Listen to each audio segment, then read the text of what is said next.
வாழைக்காயில இந்த மாதிரி ஒரு தடவை ட்ரை பண்ணி பார்த்தீங்கன்னா அடிக்கடி செய்வீங்க.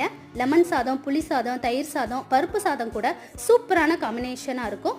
என்னோட ஸ்டைலில் வாழைக்காய் வறுவல் எப்படி செய்யலான்னு பார்த்துடலாம். இதுக்கு முதல்ல 3 வாழைக்காயை நல்லா தோலை எல்லாம் சீவிட்டு இந்த மாதிரி சின்ன சின்ன பீஸாக கட் பண்ணி எடுத்துக்கலாம். இப்போ ஒரு மிக்ஸி ஜாரில் 2 சின்ன துண்டு பட்டை, 3 கிராம்பு, 1 டீஸ்பூன் அளவுக்கு சோம்பு சேர்த்துட்டு 10 பல் பூண்டு தோலோட சேர்த்துக்கலாம். ஒரு சின்ன துண்டு இஞ்சி சேர்த்துக்கோங்க.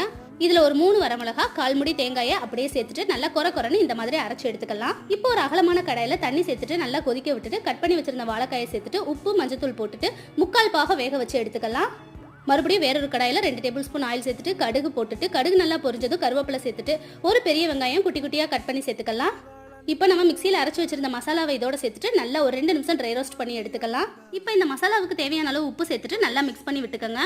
இப்போ ஏற்கனவே வேக வச்சிருந்த வாழைக்காயை இதோட சேர்த்துட்டு நல்லா மிக்ஸ் பண்ணிக்கோங்க. ஒரு 2 நிமிஷம் நல்லா மிக்ஸ் பண்ணி எடுத்தா ஒரு சூப்பரான வாழைக்காய் வறுவல் ரெடி ஆயிருச்சு.